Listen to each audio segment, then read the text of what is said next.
ये रिश्ता क्या कहलाता है। डॉक्टर, अक्षरा कैसी है? ठीक है, अभी काफी कॉम्प्लिकेशन था पर थैंकफुली सब कुछ ठीक से हो गया। मैं मिल सकता हूँ उनसे? अभी नहीं, अभी बेहोश है। अभी थोड़ी देर में होश आ जाएगा, फिर आप मिल लेना। डॉक्टर, उसे घर अभी नहीं, अभी उन्हें रूम में शिफ्ट करेंगे। पेन भी बहुत ज्यादा है और कमजोरी भी बहुत है, इसीलिए कल सुबह तक उन्हें यही रहने दीजिए। हाँ डॉक्टर, जब तक हमारी बहू ठीक नहीं हो जाती आप रखिए उसे यहाँ। 2 दिन, 4 दिन, 5 दिन, जो भी आपको ठीक लगे। उसकी जरूरत नहीं पड़ेगी, कल सुबह डिस्चार्ज मिल जाएगा। मिस्टर नैतिक, मुझे आपसे जरूरी बात करनी है, प्लीज आइए सर। भगवान की कृपा है, बहू अब ठीक है। पर अब उसे और अच्छे से ख्याल रखना होगा अपना। मैं रखूं।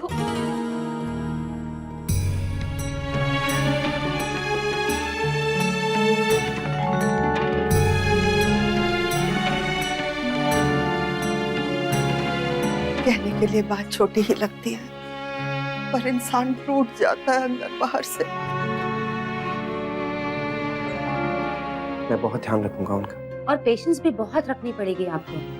एक्चुअली ये जो अबॉर्शन और मिसकैरेज जैसी चीजें होती हैं, इनके साथ ना सिर्फ फिजिकल पेन बल्कि इमोशनल स्ट्रेस भी बहुत जुड़ा होता है। और अक्षरा के केस में तो ये बहुत ज्यादा होगा, क्योंकि इतने दिनों से वो सब कुछ अकेले ही झेल रही थी। सब कुछ दबा के रखा था उन्होंने। मैं समझ सकता हूँ डॉक्टर। ऐसे में मूड स्विंग्स भी बहुत ज्यादा होते हैं। सारा का सारा गुस्सा माँ पर, घर वालों पर, क्लोज फ्रेंड्स पर और सबसे ज्यादा तो हस्बैंड पर निकलता है, क्योंकि उनके सामने आप अपने सच्चे इमोशन एक्सप्रेस कर सकते हैं। लेकिन डॉक्टर, ऐसे में आपको पेशेंस रखनी है, उनको प्यार और सपोर्ट देना है। आपको एक्स्ट्रा स्ट्रॉन्ग होना होगा नैतिक, ताकि आप उनकी जिम्मेदारी भी उठा सकें। Yes doctor.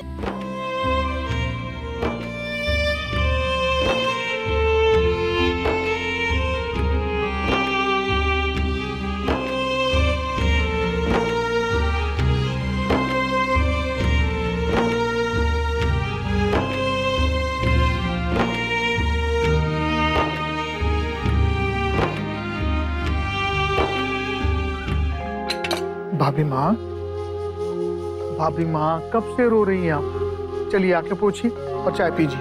मैं छोटी दुल्हन को क्या मुंह दिखाऊंगी राजपन्ना, वो होती तो ऐसा कभी नहीं होने देती। कितना ख्याल रखती थी वो बहू का, हम सबका। हाँ भाभी माँ, और यही बात कल रात रश्मि बिटिया भी कह रही थी। तूने रश्मि को सब बता दिया? हाँ, नंदिनी बिटिया को भी बताया। आज शाम आ रहे वो लोग मिलने। मैंने तो तेरे दादाजी को भी नहीं बताया, मेरी तो हिम्मत भी नहीं हुई जरा भी। अच्छा तो नहीं हुआ, जैसी उसकी मर्जी। हाँ बड़ी बहू, हम इंसान उसकी मर्जी के सामने कर भी क्या सकते, सिर्फ सिर झुकाने के। अक्षरा की हालत देखकर जहाँ एक और मन दुखी होता है, वहीं हिम्मत भी मिलती है। उसके दुख के आगे हमारा दुख तो कुछ भी नहीं। भाभी माँ, हमें हिम्मत रखनी होगी। अपने दुख को बहू के सामने व्यक्त नहीं करेंगे हम। आज तक वो हमारी हिम्मत बनी, आज के बाद हम उसकी हिम्मत बने। नो मूस, तो बहुत ही बुरा हुआ।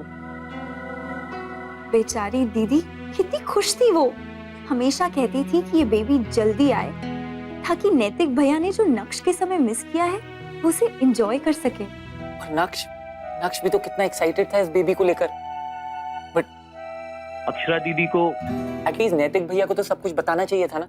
तुम लड़कियां भी ना, हमेशा दूसरों की परेशानियों की चिंता रहती है तुम्हें। अब खुद को ही देख ले, जब भी तेरी तबीयत खराब होती है मुझे कुछ नहीं बताती। क्यों? क्योंकि मुझे टेंशन हो जाएगी। वो जैज, उसने भी किसी को कुछ नहीं बताया कि घर वाले क्या सोचेंगे। अरे जिसको जो सोचना है सोचने दो ना, तुम अपनी चिंता करो। तुम लड़कियों के फंडे मुझे समझ ही नहीं आते, कब क्या सोचती हो पता नहीं। राइट भाई, शायद जो हमारी मॉम ने किया उसके पीछे भी कुछ रीजन हो which no one knows। मैं देख रहा हूँ जब से उदयपुर से वापस आए तो उन्हीं के बारे में सोच रही है। अरे गलती से हमसे टकरा गई, इसका मतलब ये नहीं वो हमारी लाइफ में वापस आ गई हैं। ओके